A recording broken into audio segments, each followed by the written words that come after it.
The Stoics knew. Why don't you still know? The art of not caring. The modern world forces you to care. About everything, about everyone, about every opinion. But this is slavery. The philosopher of ancient Rome, Marcus Aurelius, emperor, warrior, sage, discovered that true freedom lies in choosing what to care about. But here's the dark part. Not caring is not indifference. It's discrimination.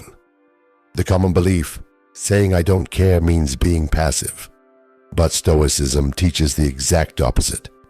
The dichotomy of control. The sharpest sword in Marcus Aurelius's mind. Two categories. What's yours? What's not yours? One liberates. The other consumes you.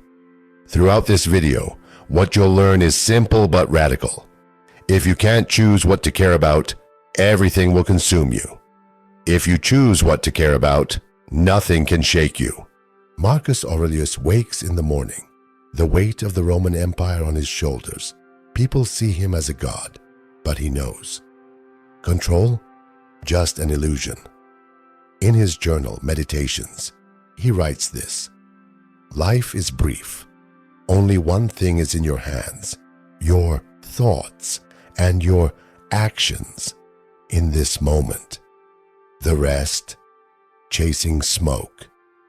This 2,000-year-old wisdom is even more urgent today because modern humans are crushed under the weight of things they try to control. Other people's thoughts, algorithm decisions, economic fluctuations, and they try to hold on to all of it. Stoics call this prososh, the disease of attachment to the wrong objects. You can't control something, but you try to control it.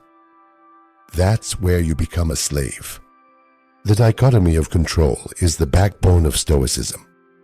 Epictetus, a slave philosopher who lived before Marcus, summarizes it this way: some things are in our power, others are not. In our power, our thoughts, our choices, our reactions. Not in our power, our body, our property, our reputation, other people's decisions. Now stop.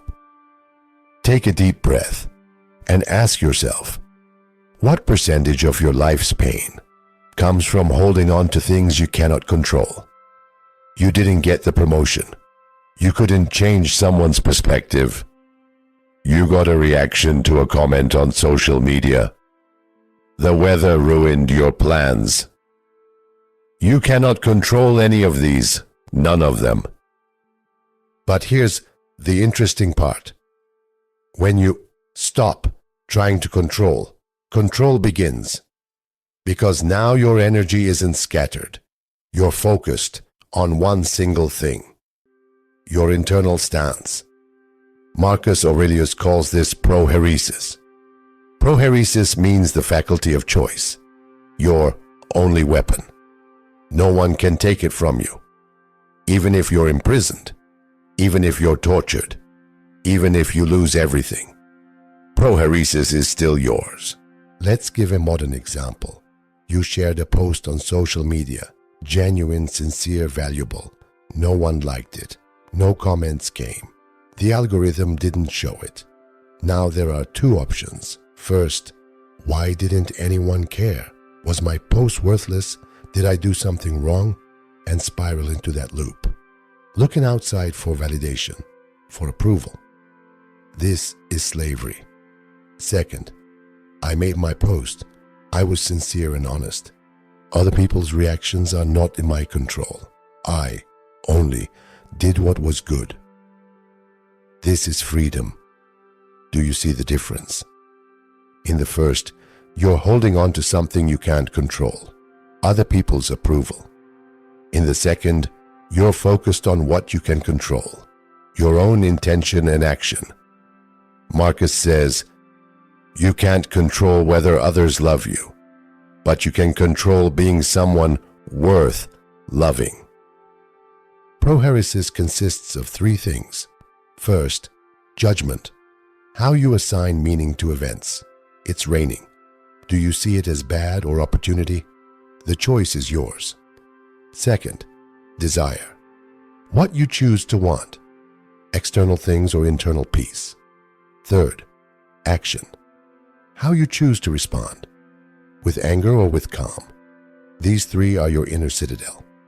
As Marcus says, people cannot enter your inner citadel unless you let them in. Now a practical application. For 48 hours, do an experiment. Cut off completely from external validation. Don't try to prove anything to anyone. Don't check social media metrics. Don't question what others think. Just ask this: did I do what was good today? Did I act in alignment with my internal values? If the answer is yes, that's enough. If the answer is no, correct it tomorrow. But don't wait for approval from outside, because approval from outside will never be enough.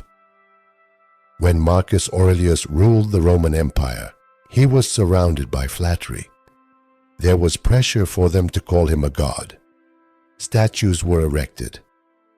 But every night he wrote this in his journal: "When you wake in the morning, remember, today you will meet ungrateful, arrogant, disrespectful people. But these cannot affect me, because I know who I am. This is Prohairesis. No matter how loud the noise outside, the voice inside is clearer." The essence of the dichotomy of control is this: don't try to change the outside, build the inside. Imagine a building. Outside it's stormy, wind is blowing, rain is falling, but inside it's warm, bright, peaceful.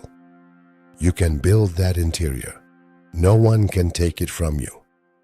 The storm passes, the wind stops, but the inner fortress you built remains. Modern psychology calls this internal locus of control. Research shows that people who feel they control their lives are happier, more successful, more resilient. The Stoics knew this 2,000 years ago, and they also knew this: the feeling of control comes from trying to control the right things. If you try to control the wrong things, you'll only find disappointment. One last thing: the dichotomy of control doesn't make you passive. On the contrary, it makes you more effective, because your energy is no longer scattered. You're not running in 1,000 different directions. You're focused on one point, your own choices. And this focus gives birth to real power. Marcus says, if you don't want to be weak, don't give power to weak things. Now we go deeper. Prohairesis, the faculty of choice, is not just a concept. It's your only weapon. And this weapon, no one can take from your hands. The Stoics call this Hegemonikon, the command center, the leader of your mind, your inner king. In Marcus Aurelius's time, the Roman Empire was in chaos. Wars, plague, economic crisis, internal revolts. As emperor, you'd think he could control everything. But Marcus knew. In reality, he couldn't control anything. He could only control one thing: his own response. And that was enough. The Hegemonikon, the command center, is the fortress of your mind. Attacks come from outside: insult, betrayal, loss, pain. But these attacks cannot enter the fortress unless you allow them. Epictetus says, nothing can hurt you unless you believe that something can hurt you. So the power is not outside, it's inside. Prohairesis consists of 3 layers. First layer, impression. An event happens. Your boss yells at you. Someone leaves you. You get sick. This is an impression. It doesn't carry meaning yet. It's just an event. Second layer, judgment. You assign meaning to the impression. This is terrible. This is unfair. this is a disaster, or this is a test, this is an opportunity, this is temporary. The choice is here. Third layer, response. You act according to your judgment, with anger or with calm. Prohairesis is consciously managing these three layers. A modern example, you got fired. First layer, impression. I lost my job. This is a fact. Second layer, judgment. Now there are two paths. My life is over. I'm a failure. Nobody wants me. Or this closing is an opening. Maybe a better opportunity is waiting for me. Something I couldn't control happened, but I can control my response. Do you see? Same event, two different judgments. Third layer, response. With the first judgment, you spiral into depression. With the second judgment, you take action. This is the Prohairesis difference. Marcus Aurelius writes in his journal, our thoughts determine reality. If you say this is bad, it becomes bad. If you say this is neutral, it becomes neutral. Events don't cause pain, interpretations do. Seneca adds, we owe our suffering to ourselves because we choose suffering. Now the hard part. The external world can break you. It can wound your body. It can take your property. It can damage your reputation. But the internal world, only yours. Marcus says, retreat to your inner citadel. That's the place no army can conquer. And the inner citadel is Prohairesis, your faculty of choice. Here's the daily Prohairesis practice. Every morning, wake and ask this. What can I control today? Answer, my thoughts, my choices, my reactions. Then ask this. What can't I control today? Answer, other people's behaviors, the weather, the past, the future. Then commit to this. I will not spend energy on what I cannot control. I will focus on what I can control. When a crisis moment comes during the day, stop, 3 seconds. Deep breath, then ask, is this in my control? If no, let go. If yes, take action. But take calm action. Don't be reactive, be responsive. Being reactive, acting on impulse. Being responsive, acting on choice. Prohairesis is being responsive. A student asks Epictetus, but teacher, my family died. I lost everything. How can I be calm?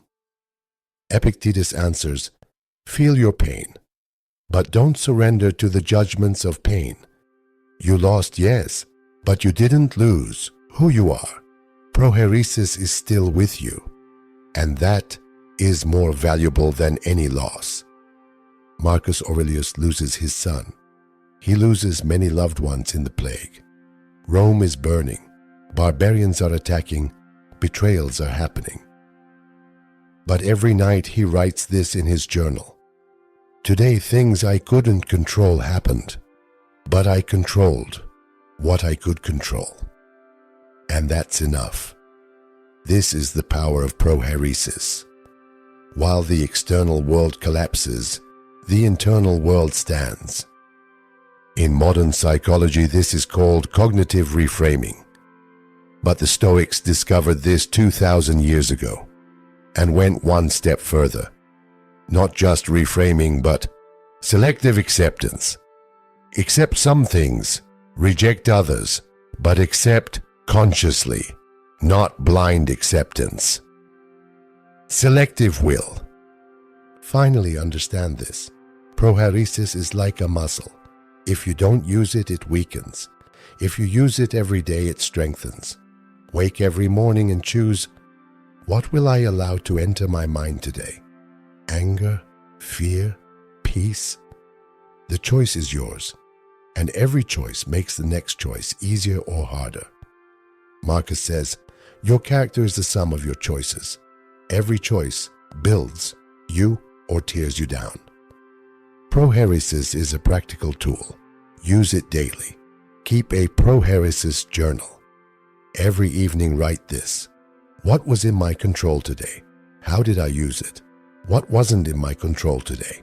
How did I respond to it? After 1 week, you'll notice you're less reactive, more responsive, less dependent on the outside, more independent on the inside. And that's when real freedom begins. Apatheia, a dangerous word, because in modern language, apathy means emotionlessness. But in Stoicism, apatheia is not emotionlessness. It's balance, inner peace against external events. And that is a very different thing. Marcus Aurelius is on the battlefield. Around him, blood, screaming chaos. Soldiers dying, the enemy advancing, everything spiraling out of control. But Marcus's face is still, the calm of a statue, because he is a master of apatheia. His emotions are not absent, but emotions do not rule him. Modern humans are slaves to emotions. A message comes, heart rate increases. A comment is read, anger erupts, news is heard, anxiety drowns. And they live constantly in reactive mode. The Stoics call this pathos, painful passions. Apatheia is not the absence of pathos, but its control. Epictetus says, it's not things that disturb me, it's my thoughts about things that disturb me. So emotion is neutral energy. How you direct it determines the outcome. Anger can come, but you don't have to act with anger. Fear can come, but you don't have to decide with fear. This is apatheia. Feel the emotion, but don't surrender to it. The 3-second rule. When an emotion comes, stop. Wait 3 seconds, take a deep breath, then ask, is this emotion a real threat or an impulse? If it's a real threat, take action. If it's an impulse, let it pass. Because most emotions are like a wave. They come and they go. You don't have to ride them. A modern example, someone is insulting you on social media. First emotion, anger. Your heart is racing, your fingers are rushing to the keyboard, you want to write back. Stop, 3 seconds, breathe, ask, is this in my control? No. Will responding solve anything? No. Then, why spend energy? This is apatheia. You felt the emotion, but you didn't surrender to it. Marcus Aurelius says, the best revenge is not to take revenge, because whoever controls your anger controls you. Seneca adds, anger is temporary madness. Don't make decisions while mad. The Stoics don't teach suppressing emotions. They teach managing emotions. Apatheia consists of 3 principles. First, observation. Watch the emotion without judgment. Anger came. Interesting. Why did it come? Second, acceptance. Don't reject the emotion. Anger is here. Okay. This is natural. Third, choice. Choose what to do with the emotion. Will I act with anger or with calm? The choice is always yours. Imagine a tree. A storm is blowing, the wind is strong. The tree bends but doesn't break, because its roots are deep. This is apatheia. Let the wind of the external world blow, but you stay in your roots. Marcus says, branches can sway, but the trunk must remain solid. Modern psychology calls this emotional regulation. But the Stoics go one step further. Not just regulation, but discrimination. Which emotions serve you? Which consume you? Love serves you. Anger mostly consumes you. Curiosity serves you. Anxiety consumes you. Apatheia is making room for those that serve, releasing those that consume. A practical application. Every day do 10 minutes of emotion meditation. Sit, Close your eyes and just observe. What emotions are coming? Anger, fear, peace. Don't judge, just watch. Ah, anger came. Interesting. Where did it come from? What triggered it? Then let it go. Because emotion is like a cloud. It comes and it goes. You are the sky. Clouds are temporary. Marcus Aurelius loses a general in war. He has been betrayed. His army is weakened. First emotion, anger. But Marcus stops. He breathes. Then he writes this. Anger has passed. Now what should I do? If I decide with anger, I'll decide wrong. If I think with calm, I can see clearly. And he thinks with calm. He reorganizes the army. And he wins. Apatheia won the battle. Seneca tells a student, postpone your anger for one day. If you're still angry tomorrow, then take action. But most of the time you'll see that tomorrow the anger is gone. This is simple but powerful, because most emotions are temporary. They just seem overwhelmingly strong now. The difference between Apatheia and Stoicism is this. Stoicism is philosophy. Apatheia is its practice. Stoicism says, don't depend on externals. Apatheia says, here's how. Manage your emotions. Marcus combines both. He is both philosopher and practitioner. One last thing. Apatheia doesn't make you a robot.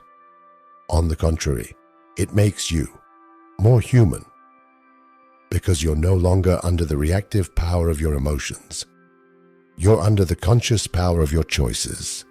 You can love, but without dependency. You can grieve, but without collapse.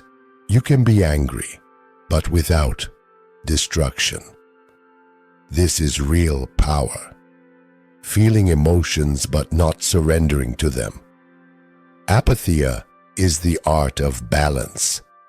Memento Mori. Remember death. The most misunderstood Stoic practice, because people think it's morbid, dark, depressing. But the Stoics knew something modern culture forgot. Remembering death doesn't make you sad. It makes you alive. Marcus Aurelius wrote in his journal every morning, you could leave life right now. Let that determine what you do and say and think. Not tomorrow, not next year, right now. This wasn't pessimism. This was radical clarity. Because when you remember death, everything unnecessary falls away. Modern humans live as if they're immortal. Endless scrolling, postponed dreams, delayed conversations. I'll do it later. I'll say it tomorrow. I have time. But you don't. None of us do. Seneca says, it's not that we have a short time to live, but that we waste a lot of it. Memento Mori is not about fear. It's about focus. When you know your time is limited, you stop wasting it on things that don't matter. You stop waiting for the perfect moment. You stop holding grudges. You stop living someone else's life. Because death is the ultimate clarifier. A practical exercise. Every morning, before you check your phone, before you do anything, sit for 1 minute. Close your eyes and ask, if today was my last day, what would I regret not doing? Who would I regret not calling? What would I regret not saying? Then act. Don't wait. Because waiting is the thief of life. Marcus Aurelius was emperor of Rome. He had power, wealth, status. He could have lived in denial, surrounded by luxury, pretending he would live forever. But every night he wrote about death. He reminded himself, you are mortal. This will end soon. And this reminder made him live better, not worse. The Stoics practiced negative visualization, Premeditatio Malorum, They imagined losing everything, their health, their loved ones, their possessions. Not to be depressed, but to be prepared and to appreciate what they had now. Because when you imagine loss, you realize what you have is temporary, and temporary things must be cherished. Seneca tells a story. A wealthy man comes to him and says, "I'm afraid of losing my fortune." Seneca replies, "Then imagine you've already lost it. Sit with that feeling. What remains? You remain. Your character remains. Your ability to choose remains. And if you remain, you haven't truly lost anything." Modern culture avoids death. We hide it, deny it, pretend it doesn't exist. But the Stoics faced it daily, and they found something beautiful. When you accept death, you stop fearing life. You stop playing it safe. You stop waiting. You start living. Marcus Aurelius died at 58. Plague, war, betrayal, everything tried to break him. But he didn't die broken. He died complete, because he lived every day as if it mattered, because it did. He wrote, "Do not act as if you had 10,000 years to live. Death hangs over you. While you live, while it is in your power, be good." Memento Mori has 3 layers. First, awareness. You will die. Accept this. Second, urgency. Time is limited. Don't waste it. Third, gratitude. Everything is temporary. Cherish it. These 3 layers transform how you live. You stop taking for granted. You stop postponing. You stop fearing.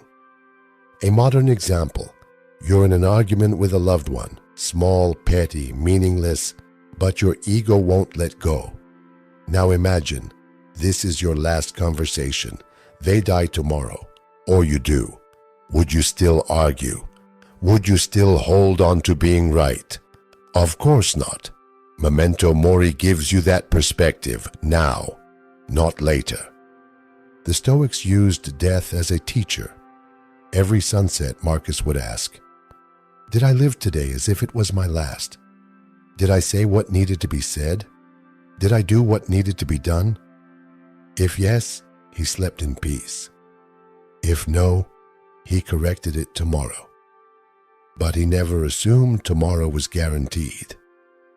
In modern psychology, there's research on mortality salience, awareness of death, and the findings are surprising. When people are reminded of death, they become more generous, more forgiving, more present.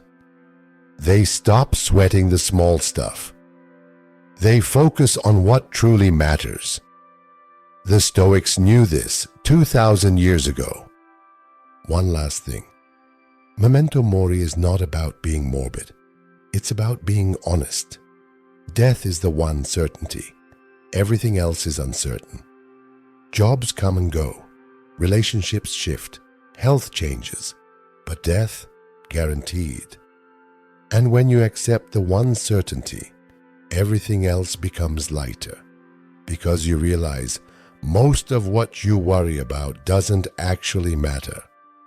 Marcus says, "Soon you will be ashes or bones, a mere name at most, and even that just sound and echo." Practice Memento Mori daily. Every morning, remind yourself, "I am mortal." Every evening ask, "Did I live today?" And when you feel stuck, when you're delaying, when you're afraid, remember, you could leave life right now. Let that determine what you do. Logos, the cosmic rational principle, the ordering intelligence of the universe. The Stoics believed in something modern culture has largely forgotten. You are not separate from the cosmos. You are part of it. Marcus Aurelius writes, "You are a little soul carrying around a corpse, but this soul is a fragment of Zeus, a spark of the divine fire, not metaphorically, literally. The Stoics believed that the same intelligence that orders the stars, the seasons, the tides, also orders you. And when you align with this intelligence, you flow. When you resist it, you suffer. The Stoics call this universal connection sympatheia, cosmic sympathy. Everything is interconnected. A butterfly flaps its wings and a storm forms across the world. Not chaos, order, not randomness, pattern. And you are part of this pattern. Modern humans feel isolated, alone, disconnected. Me against the world. But this is an illusion. Marcus says, "What injures the hive injures the bee." You cannot separate yourself from the whole. Your pain affects others. Others' pain affects you. This is logos. This is sympatheia. A practical example. You're stuck in traffic, frustrated, angry. Why is this happening to me? But logos asks a different question. What is the universe showing me? What is this moment teaching me? Patience, acceptance, letting go of control. When you see events not as personal attacks but as universal flow, frustration dissolves. The Stoics practiced cosmic perspective meditation. Imagine yourself from space, looking down at Earth, seeing yourself tiny in a city, in a country, on a planet, in a galaxy. From this view, your problems shrink, your ego quiets. You realize the universe is vast, and you are both insignificant and essential. Insignificant in size, essential in connection. Marcus Aurelius writes, "Constantly regard the universe as one living being, having one substance and one soul, and observe how all things are submitted to the single perceptivity of this one being, and how all things act with one movement, and how all things are the cooperating causes of all things that exist." This is not mysticism. This is physics for the Stoics. They believed the universe was one organism, and every part affected every other part. Modern science calls this systems theory, ecology, quantum entanglement. The Stoics called it logos, and they lived by it. When you align with logos, you stop fighting reality. You stop asking why me and start asking what now. You stop resisting the flow and start moving with it. Seneca says, "The willing are led by fate, the unwilling are dragged." A modern example. You lose your job. From the ego's perspective, disaster, unfair, wrong. From the logos perspective, a redirection, the universe closing one door to open another, not punishment, evolution. And when you trust the process, you stop panicking, you start adapting. The Stoics believed in providence, the idea that the universe has an intelligence guiding it, not a personal God judging you, but an impersonal order optimizing for the whole. And you are part of that optimization. Sometimes it feels like suffering, but suffering is often growth. The universe doesn't comfort you, it strengthens you. Marcus writes, "Everything that happens, happens for a reason, and the reason is always in service of the whole." Modern humans resist this. No, my pain is meaningless, my suffering is random. But the Stoics ask, are you sure? Or are you just not seeing the pattern yet? Logos practice. Every night before sleep, review your day, not with judgment, with curiosity. What pattern did I see today? What was the universe teaching me? Where did I resist? Where did I flow? Over time, you'll start seeing connections. Events that seemed random will reveal meaning.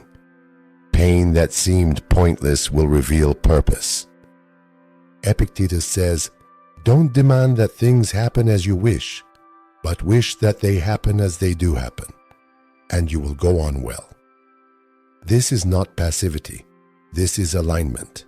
You still act, you still strive, but you do it in harmony with what is, not in resistance to it. A metaphor.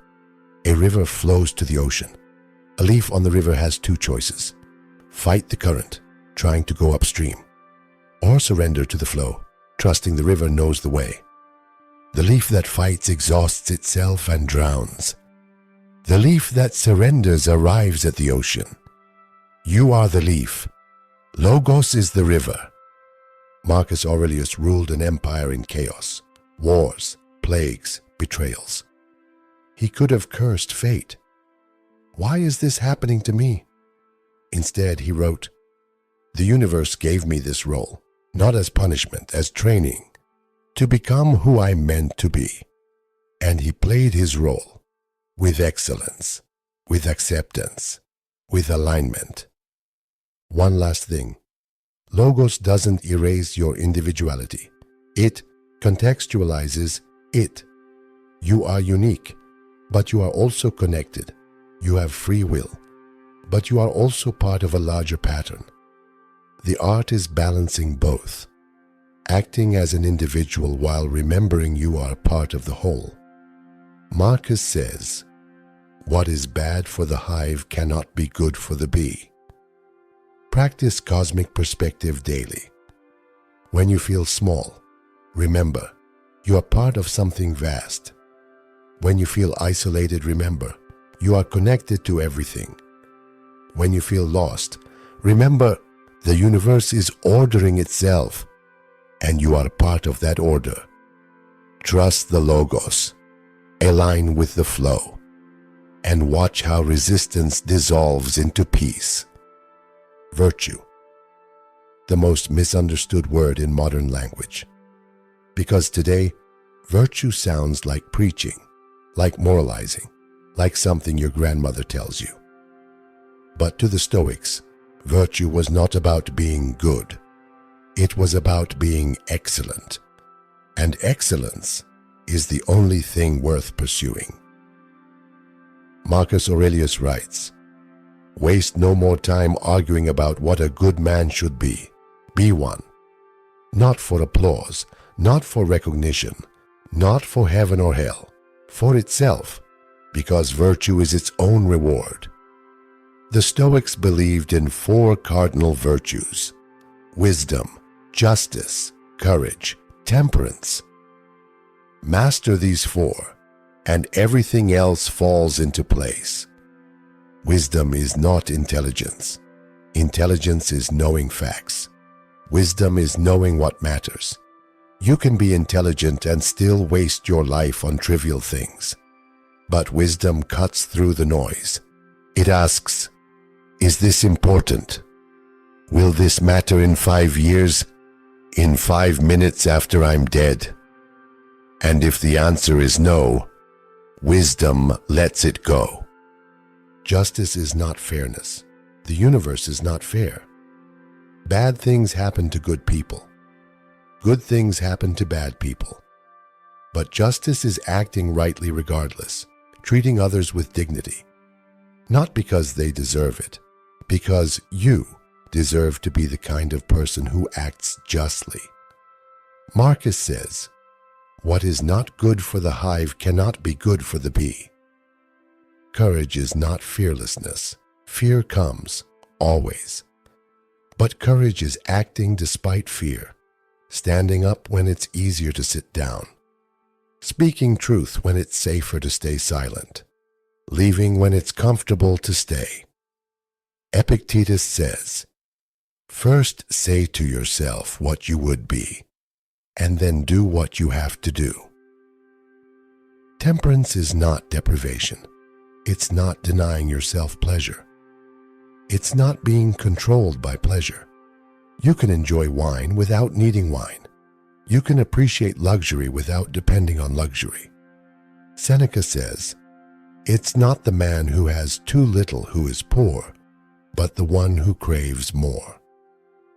These four virtues form the foundation of Stoic ethics.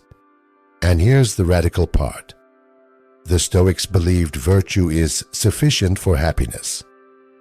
You don't need wealth. You don't need fame. You don't need perfect health. If you have virtue, you have everything. Modern culture says the opposite. Be successful, then you'll be happy.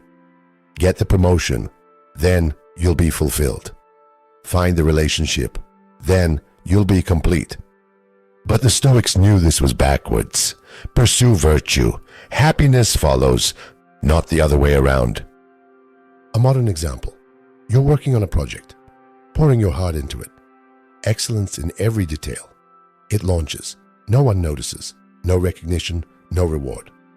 Now two paths. First, what was the point? No one cares. I wasted my time. This is outcome dependence. Second, I created something excellent. That's enough. The work itself was the reward. This is virtue. Process over outcome. Marcus Aurelius ruled Rome. He could have built monuments to himself, statues everywhere, his face on every coin. But he didn't. He built roads, aqueducts, systems that helped people he would never meet. Why? Not for glory, for virtue, for the satisfaction of doing what was right. And history remembers him, not because he sought recognition, but because he didn't. The Stoics practiced virtue signaling, but not the modern kind. Not posting on social media about how good you are, but signaling to yourself. Every night Marcus would review his day. Did I act with wisdom today? Did I practice justice? Did I show courage? Did I maintain temperance? Not comparing himself to others, comparing himself to his ideal self. Here's the practice. Keep a virtue journal. 4 columns: wisdom, justice, courage, temperance. Every evening, write one example of each. Today I showed wisdom by letting go of an argument that didn't matter. Today I showed justice by helping someone who couldn't repay me. Today I showed courage by having a difficult conversation. Today I showed temperance by saying no to a third drink. Small acts, daily, compounding. Seneca says, every day should be passed as if it were to be our last. We should be most grateful for each day, receiving it as a gift. And how do you honor a gift? By using it well, by acting virtuously, not perfectly. Perfectly is impossible, but intentionally, consciously, with integrity. The beautiful thing about virtue is that it's always available. You can lose your job. You can lose your health. You can lose your relationships. But you cannot lose your ability to act virtuously. In fact, hardship often reveals virtue. When everything is easy, anyone can be good. When everything is hard, virtue shows who you really are. Marcus writes, confine yourself to the present. If you can meet this brief moment virtuously, you can meet anything. You don't need to be virtuous for a lifetime, just for this moment, and then the next, and the next. Virtue is built one choice at a time. One last thing. Virtue doesn't make you popular. Often it makes you unpopular, because virtue requires saying no. No to comfort, no to shortcuts, no to easy lies. But the Stoics didn't care about popularity. They cared about character. And character is what remains when everything else is stripped away. As Epictetus says, if you want to improve, be content to be thought foolish and stupid. Here's a painful truth. You will never please everyone, ever. Marcus Aurelius was emperor of Rome, absolute power, divine status. And still, people hated him, criticized him, plotted against him.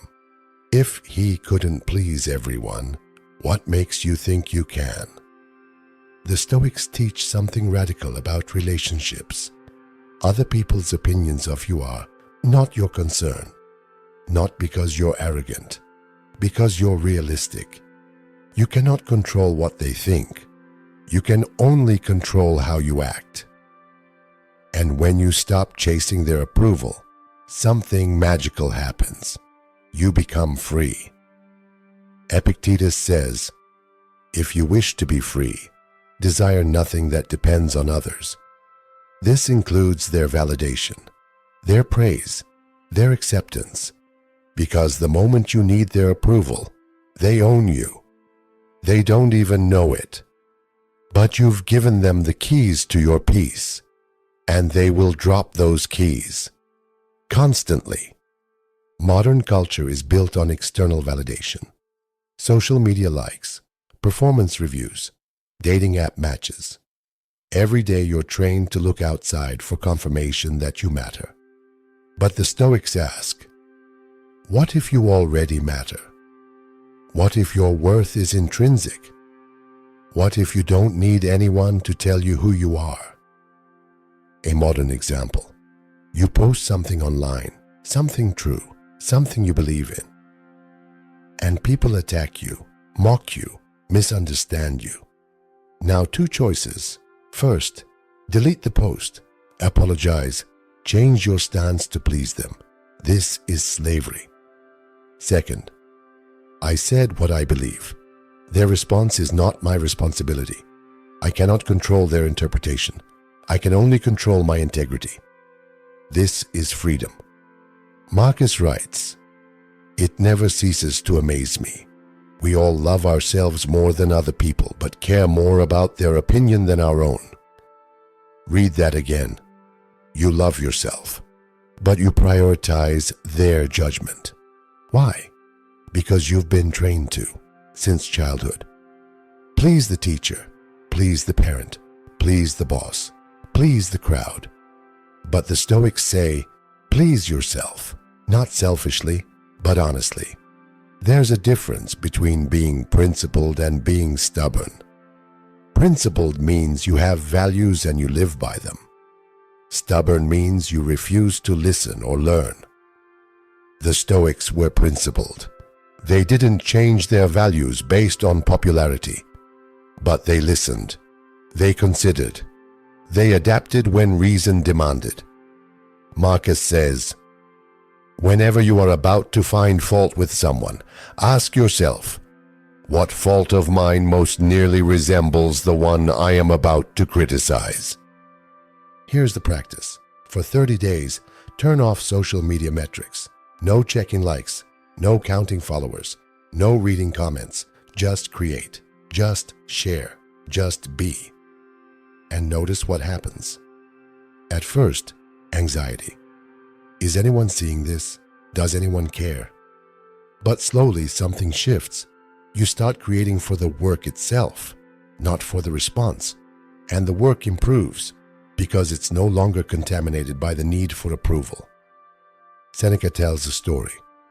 A philosopher is criticized in public, insulted, mocked. His student asks, Master, aren't you angry? The philosopher replies, why would I be? He criticized someone he thinks I am, not who I actually am. His opinion is about his imagination, not my reality. This is the Stoic detachment from others' opinions. But here's the nuance. The Stoics didn't say, ignore everyone. They said, choose whose opinion matters. Marcus had advisors he trusted, mentors he respected, friends whose wisdom he valued. He listened to them. But the random critic, the jealous rival, the ignorant crowd, their opinions held no weight, because their understanding held no depth. Ask yourself, whose opinion do I actually value? Make a list. 5 people maximum. These are people who know you, who've earned your respect, who want the best for you. Listen to them. Consider their feedback. But everyone else? Background noise. Marcus says, you always own the option of having no opinion. The hardest relationship is with family, because their opinions shaped you as a child. Their approval meant survival. But you're not a child anymore, and their approval is not survival. Yet the pattern remains. You're 40 years old, still seeking your parents' validation, still changing yourself to fit their expectations. The Stoics say, honor your family, love them, but don't betray yourself for them. Here's a painful exercise. Imagine everyone whose opinion you care about dies tomorrow. All of them, gone. Now who are you? What would you do? How would you live? That version of you, the one that emerges when no one is watching, that's your true self. And the Stoics say, be that person now, while they're still alive. Because waiting for permission to be yourself is the ultimate waste. Marcus writes, how much time he gains who does not look to see what his neighbor says or does or thinks, but only at what he does himself. You have limited time, limited energy. Every moment spent worrying about their opinion is a moment stolen from your purpose, from your growth, from your peace. One last truth. When you stop needing approval, you often get more of it. Not because you're manipulating, but because authenticity is magnetic. People sense when you're performing for them, and they pull away. But when you're genuinely yourself, unapologetically living your values, they lean in. Paradoxically, the less you need them, the more they respect you. The Stoics practiced something that sounds morbid but is actually liberating. They called it Premeditatio Malorum, premeditation of evils. Every morning they would imagine losing everything: health, wealth, loved ones, life itself. Not to be pessimistic, to be prepared, and to appreciate what they had while they still had it. Seneca writes, the man who has anticipated the coming of troubles takes away their power when they arrive. Modern culture avoids thinking about loss. Stay positive. Don't manifest negativity. Think happy thoughts. But the Stoics knew, ignoring potential loss doesn't prevent it. It just makes you fragile when it happens. A practical exercise. Tonight, before sleep, imagine your loved one is gone. Dead, sudden, final. Feel that loss. Sit with it. Now open your eyes. They're still here. And suddenly that annoying habit you were going to criticize, irrelevant. That argument you were holding on to, meaningless. You've been given a gift. One more day with them. Don't waste it. Marcus Aurelius practiced this daily. He would imagine losing his empire, his status, his health. And then he would ask, if I lost all of this, who would I be? What would remain? The answer, his character, his choices, his integrity. Everything external is temporary. Everything internal is yours to keep. This practice has two benefits. First, it builds resilience. When you've mentally rehearsed loss, actual loss is less devastating, not painless. Loss always hurts, but you're not shattered. You're prepared. Second, it creates gratitude. When you imagine not having something, you appreciate having it. The coffee you drink becomes precious. The morning you wake becomes sacred. The person you love becomes irreplaceable. A modern example, you have a job. It's not perfect. You complain about it. My boss is annoying. My colleagues are difficult. The pay could be better. Now imagine you're fired. Tomorrow, Suddenly you need that job. You realize it was providing security, structure, purpose. The complaints shrink. The gratitude grows. This is negative visualization. Not to make you fearful, to make you appreciative.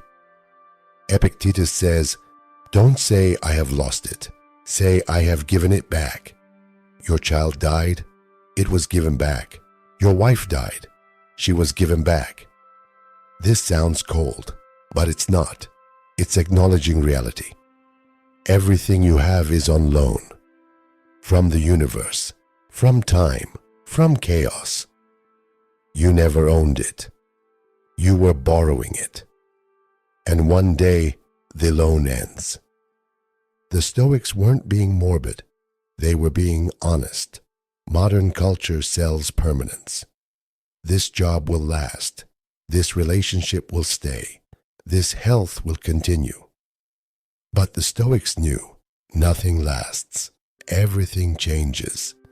And when you accept impermanence, you stop clinging. You start cherishing. Here's the practice. Once a week, choose one thing you take for granted. Your sight, your mobility, your home, your freedom. Now spend 5 minutes imagining it's gone. Really feel it. What would life be like without it? How would you adapt? What would you miss most?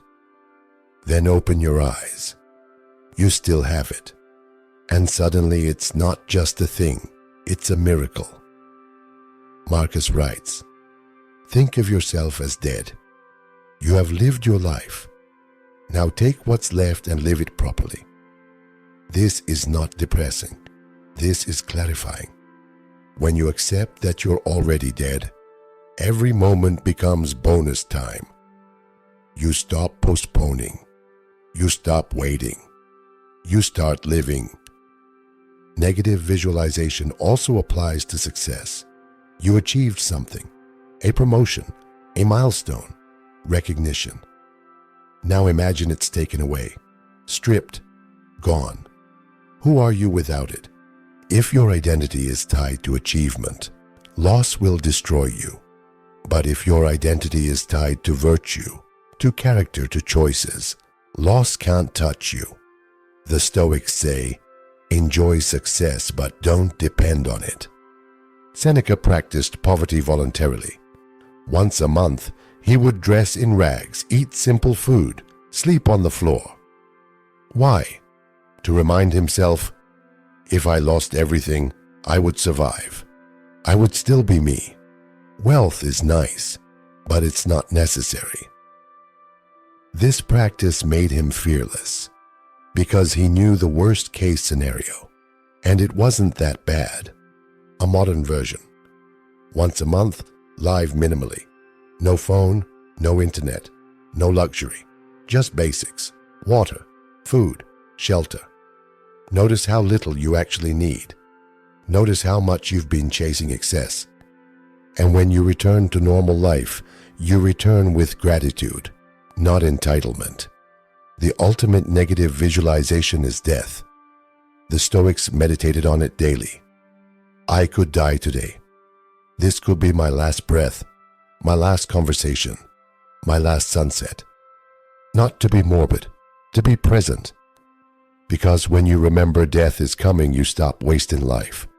You stop holding grudges. You stop delaying love. Marcus says, you could leave life right now. Let that determine what you do and say and think. One last thing. Negative visualization is not pessimism. Pessimism says, everything will go wrong, so why try? Negative visualization says, things might go wrong, so I'll prepare, and I'll appreciate what's right while it lasts. Big difference. One paralyzes, the other empowers. The past is dead. The future is a ghost. The only thing that actually exists is now. Right now. This moment. This breath. And most people are not here for it. They're replaying yesterday. They're rehearsing tomorrow. But they're missing today. Marcus Aurelius writes, Confine yourself to the present, not as a suggestion, as a command, because the present is the only place where you have power. You can't change the past. You can't control the future. But right now, this moment, you can choose. You can act. You can be. The Stoics called this hic et nunc, here and now. And they were obsessed with it. Not because they were trying to be Zen, because they were trying to be effective. When your mind is in the past, you're trapped in regret. When your mind is in the future, you're trapped in anxiety. But when your mind is in the present, you're free. A modern example, you're having a conversation, but you're not really listening. You're thinking about what to say next, planning your response, waiting for your turn. The person in front of you is talking, but you're not there. You're in the future, in your head, and the moment is lost. The connection is lost. This happens constantly. We're physically present but mentally absent. Epictetus says, "Don't let the future disturb you. You will meet it with the same weapons of reason which today arm you against the present." Translation: future problems will be solved with future resources. You don't have those resources now, so worrying about them now is pointless. Handle now with the tools you have now. That's enough. Here's the practice. One task meditation. Whatever you're doing, do only that. Drinking coffee, just drink coffee. No phone, no thoughts, no distractions. Feel the warmth. Taste the bitterness. Smell the aroma. That's it. Walking, just walk. Notice your feet, the rhythm, the ground. Talking, just listen. Fully, completely. This is presence, and it's harder than it sounds. Modern humans are addicted to distraction. We can't sit with one thing. One screen isn't enough. We need two. Phone and laptop, TV and tablet.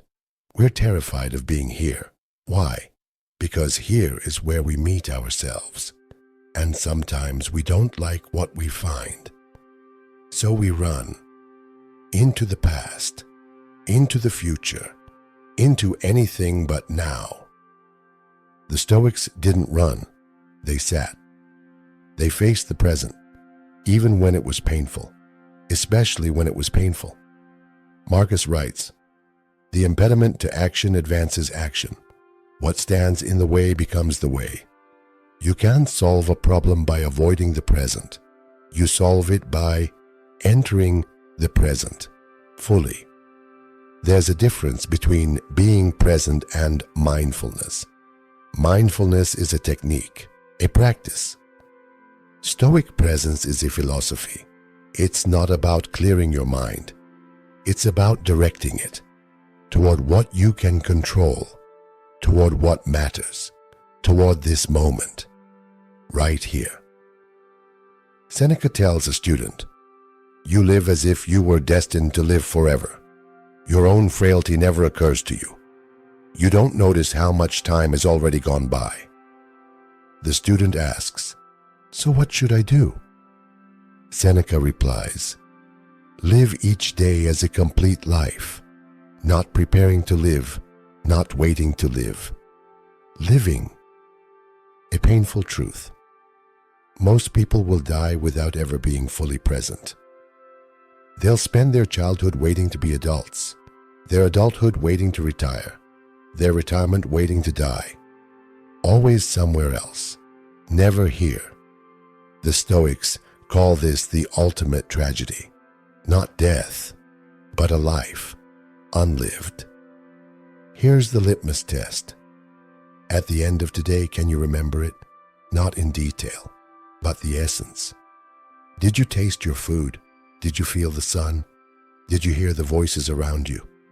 If no, you weren't there. You were a ghost in your own life. And tomorrow, if you don't change, you'll be a ghost again. Marcus Aurelius had one of the most demanding jobs in history. Emperor, general, judge. Every moment filled with crisis, decisions, responsibilities. He could have drowned in overwhelm, but he didn't, because he practiced a radical presence. One task, one moment, one choice, then the next. Never drowning in the whole, always focused on the part. He writes, "Do not let your mind run on what you lack as much as on what you have already." This is presence, not fantasizing about what could be, not mourning what was, but recognizing what is. And when you do that, you realize you have enough. Right now, in this moment, you have breath, awareness, choice. That's enough. One last thing, presence is not about perfection. Your mind will wander, constantly. That's normal. The practice is noticing. Oh, I'm in the future again. Let me return to now. And then returning, 1,000 times a day. Each return is a victory, not because you stayed, but because you came back. Marcus says, you have power over your mind, not outside events. Realize this, and you will find strength. The Stoics had a principle. Live according to nature. Modern ears hear this and think, go camping, hug trees, reject technology. But that's not what they meant. Living according to nature means living according to your nature, your essential self, and aligning with the universe's nature, its rhythms, its order. Marcus Aurelius writes, "Everything that is in accord with you is in accord with me, O universe." He's not talking about forest bathing. He's talking about acceptance, flow, harmony. The universe has a way. You can resist it, or you can move with it. Resistance causes suffering. Alignment causes peace. Think of a river. Water always finds its way. It doesn't force, it doesn't fight. It flows around obstacles, over them, through them. Eventually it reaches the ocean. This is nature. This is the Stoic way. You have a destination, but you don't bulldoze toward it. You flow toward it, adapting, adjusting, accepting. Epictetus says, do not seek to have events happen as you want them to, but instead want them to happen as they do happen, and your life will go well. This sounds passive. It's not. It's strategic. Fighting reality exhausts you. Accepting reality empowers you, because now you're working with what is, not against it. A modern example. You get sick, a cold, flu, something minor but annoying. Now two approaches. First, this shouldn't be happening. I don't have time for this. Why me? You fight it, work through it, ignore your body's signals. Result? The sickness lasts longer. You suffer more. Second, I'm sick. My body needs rest. This is nature's way of forcing me to slow down. You accept it, rest, recover. Result? You heal faster. You suffer less. Same sickness, different approach, different outcome. The Stoics believed the universe was rational, ordered, purposeful, not random chaos, intelligent design, and your role is to align with that design, not by being passive, but by being responsive. When nature gives you a signal, you listen. Your body is tired. Rest. Your mind is confused. Pause. Your heart is closed. Open it. Marcus writes, the universe is change. Our life is what our thoughts make it. But here's the nuance. You can't change the universe. You can change your thoughts about the universe. You can't control the weather, but you can control your response to rain. One person sees rain and feels misery. Another sees rain and feels gratitude. Same rain. different nature. Here's the practice. Spend time observing actual nature. Not on a screen, in person. Watch a tree. Notice how it doesn't resist the wind. It bends, it sways, but it doesn't break. Watch water. Notice how it takes the shape of its container, but it never loses its essence. Watch animals. Notice how they don't overthink. They act. They rest. They exist. No neurosis, no anxiety, pure nature. Seneca says, difficulties strengthen the mind, as labor does the body. Nature is not always comfortable. Winter is cold. Summer is hot. But each season has its purpose, and resisting the season doesn't change it. It just makes you suffer through it. The Stoic accepts winter, uses it, learns from it, and when spring comes, they're ready. Your life has seasons too. Times of growth, times of loss, times of action, times of rest. Modern culture wants permanent summer, constant growth, endless productivity. But that's not nature. Nature cycles. And if you respect the cycle, you flow. If you fight it, you break. A painful truth.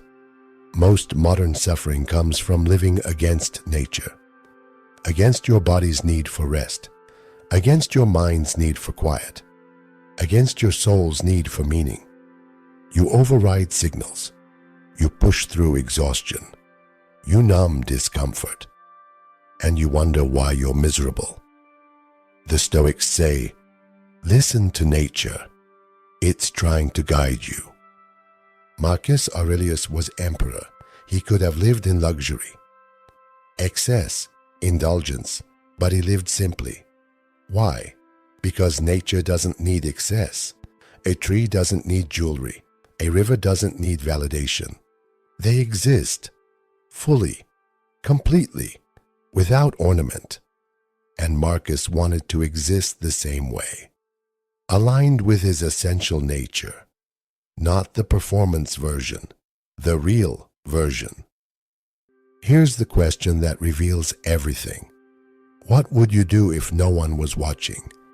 If there were no social media, no status, no comparison, just you and your life? What would you pursue? How would you spend your time? Who would you love? That answer is your nature.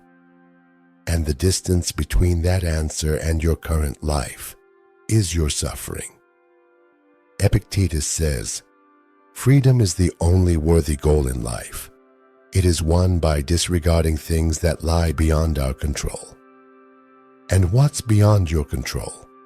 Everything except your nature, your character, your choices, your responses. Everything else is the universe's domain. Let the universe handle its job. You handle yours. One last thing. Living according to nature doesn't mean rejecting civilization, technology, progress. It means not letting those things violate your nature. Use the phone, but don't let it steal your presence. Pursue success, but don't let it corrupt your character. Enjoy luxury, but don't let it create dependency. Nature is the compass. Everything else is the terrain. Marcus Aurelius, 2,000 years ago, learned it. You, today, are learning it. But the lesson? The same. Care about everything, but selectively. This is not indifference. This is not apathy. This is not coldness. This is wisdom. This is the Stoic art of not caring.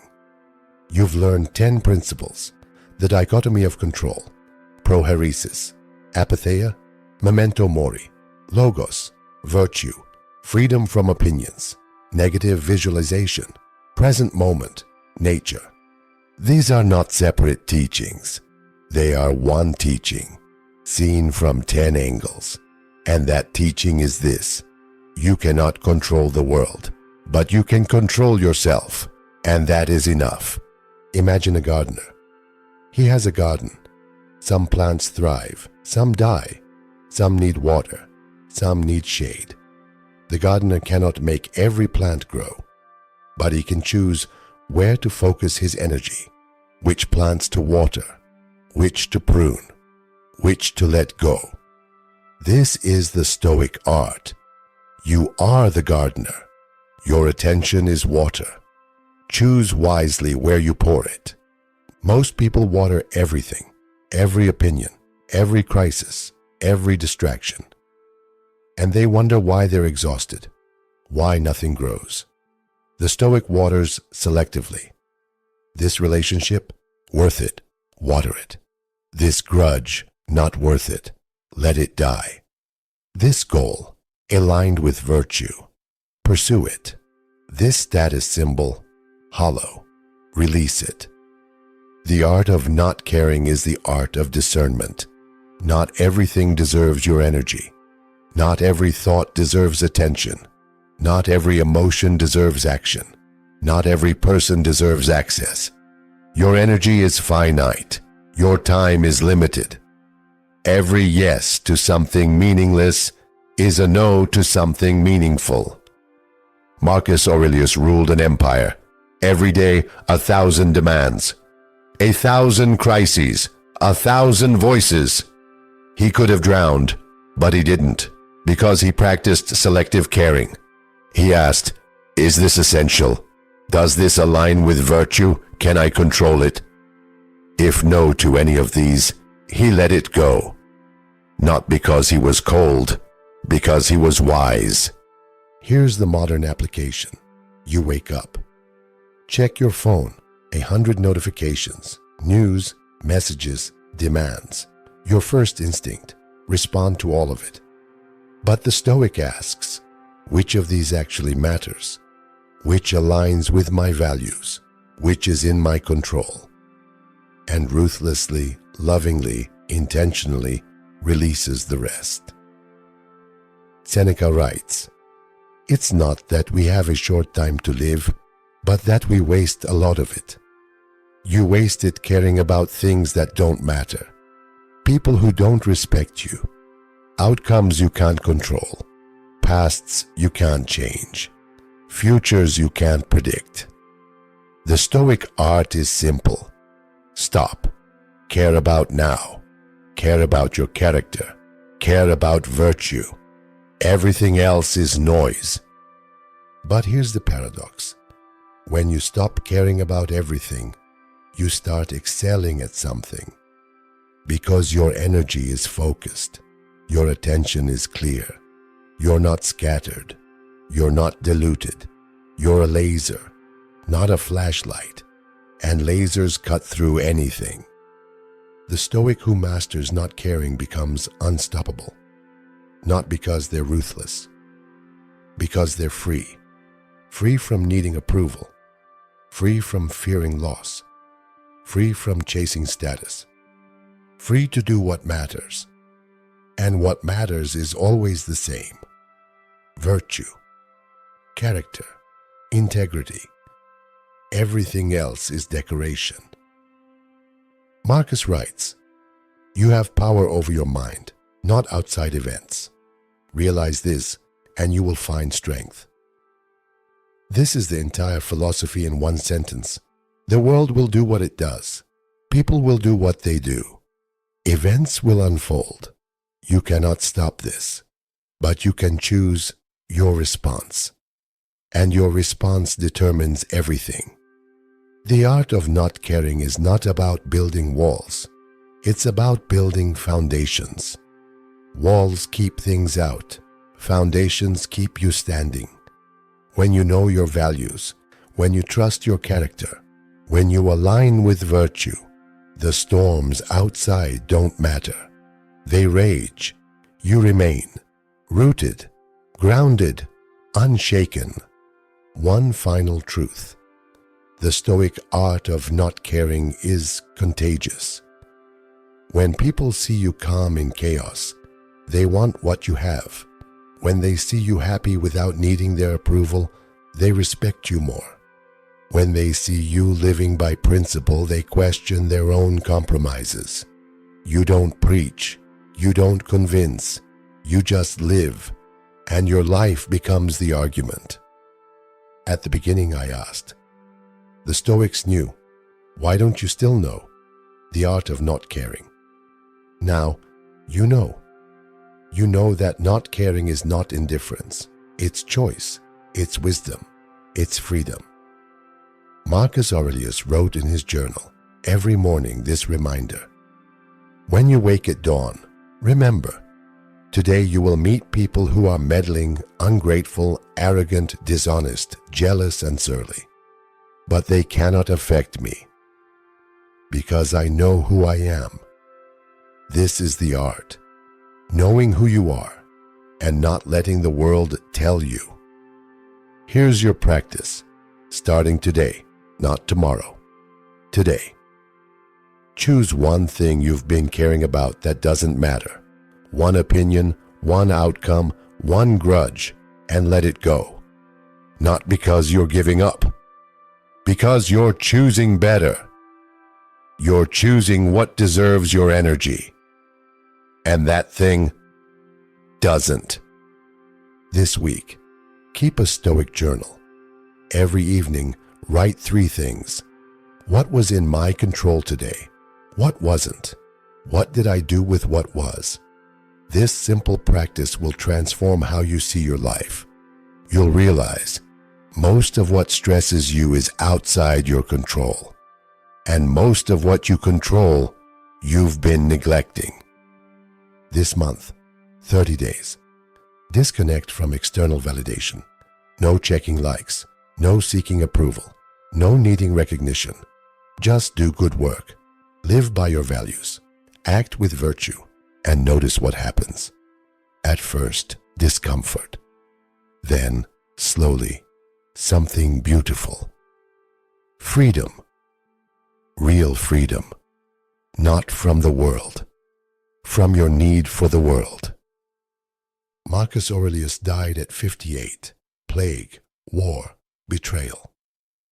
Everything tried to break him, but he died whole.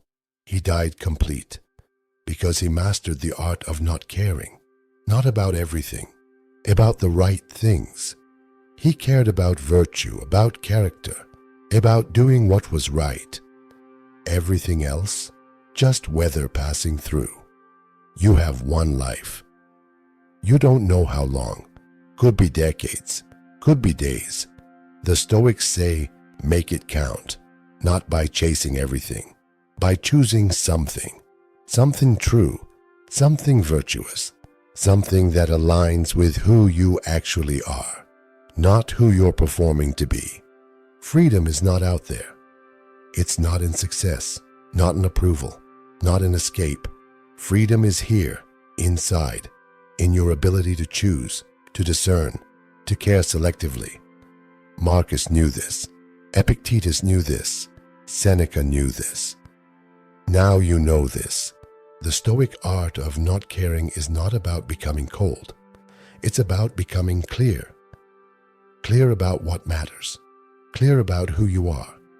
Clear about where your power actually lies. Not in controlling the world. In controlling yourself. And when you control yourself, the world cannot control you. So, the Stoics knew. Now you know. The art of not caring, the art of selective attention, the art of inner freedom. Will you practice it, or will you keep watering weeds? The choice, as always, is yours.